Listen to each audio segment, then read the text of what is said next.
This conference is no longer being recorded. Okay, Marc. Marc Gafni. We're here talking about the new movie directed by Woody Allen called Vicki Cristina Barcelona. I saw it a couple of weeks ago, and assume you did too. So, what are your thoughts on this entertaining movie? Well, it's a great opportunity to talk about kind of life and relationships and sexuality, and of course Woody Allen. Woody Allen actually had a very, very funny column in the New York Times. Whether or not you're a Woody Allen fan, it was funny. And he basically talked about his difficulty on the set.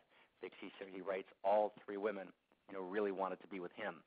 Right. And, he writes this long column.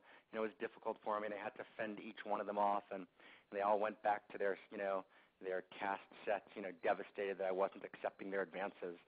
He wrote an incredible, funny, column about his experience. So blessings to Woody Allen, who's now like 71 or 72. He's been around for a long time. Wow. So blessings to Woody Allen. I remember when I was a kid and I saw, Take the Money and Run. And that was like a major event at the Bungalow Colony in the Catskill Mountains. So Woody Allen's come a long way.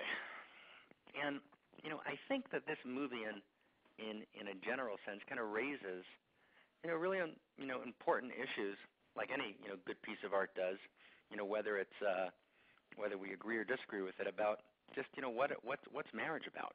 And I thought that was really the topic. The topic was very much, what's the model for a marriage?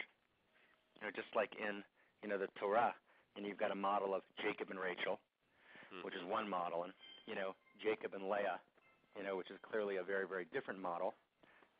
Woody Allen, who of course I wouldn't compare to the Torah, right? But just right. For the sake of this particular literary device, sets up, several models of what marriage is.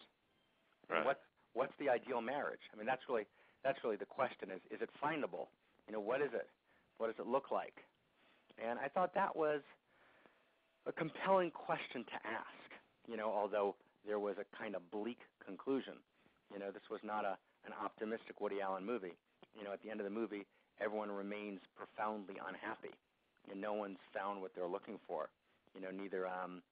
Neither Vicki, nor Christina, nor Maria. Maria being who was Penelope Cruz, right? Mm-hmm. And I don't remember who Vicki was.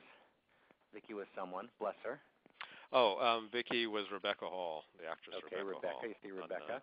And Christina was Rebecca Scarlett, right? So none of them actually, find what they're looking for. But I think it might be just, important to talk about, what the models were. What were the models of marriage here? So I'll give it a go and turn it over to you. So it seems like, one model is the kind of tempestuous, creative partnership, provoking creativity in each other, kind of model. Which was actually a very powerful model, and one that actually I feel a strong kinship to in just a kind of personal existential sense. It's remember, of course I only study Talmud all the time, but occasionally, I'm like on a plane and the guy next to me is watching a movie, so I can get a glimpse. You understand? Yes.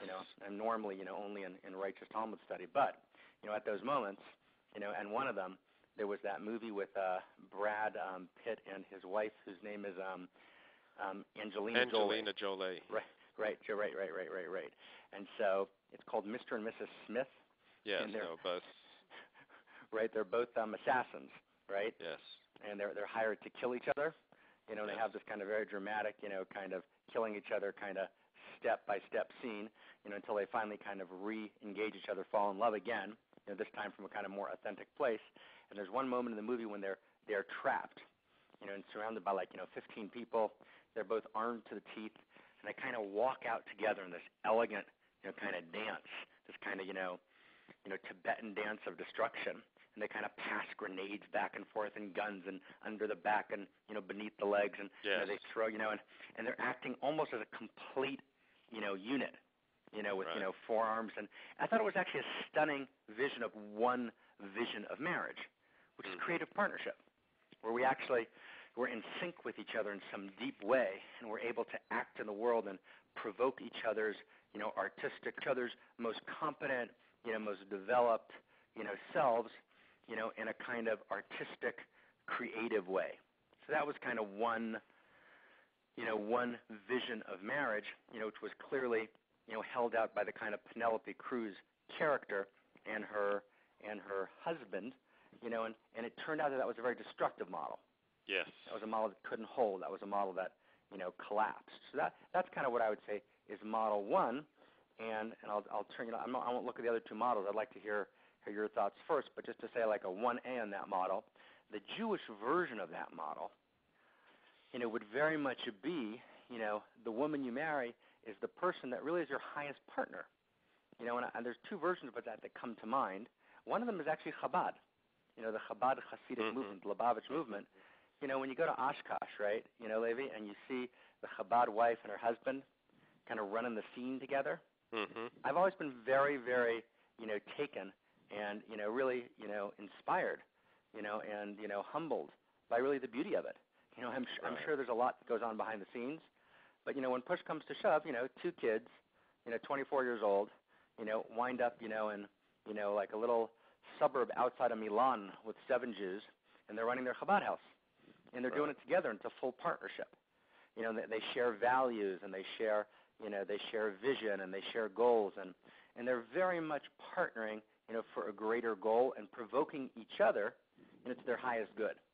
And that's and the other, a slightly different version of that same model, I think really is the classical, in the best sense, what I've always thought was the classical, most beautiful Hebrew vision, of partnership and marriage, which is that people actually share values, and they become each other's spiritual partners, and they actually call each other, to their highest vocation, to their most beautiful self. The husband, the man calls the woman to be the most stunning woman she can be, and he calls him to be the most stunning man, and they operate then together, and create a larger unit together, and that unit, is often called the family, and sometimes it's called acting in the world together.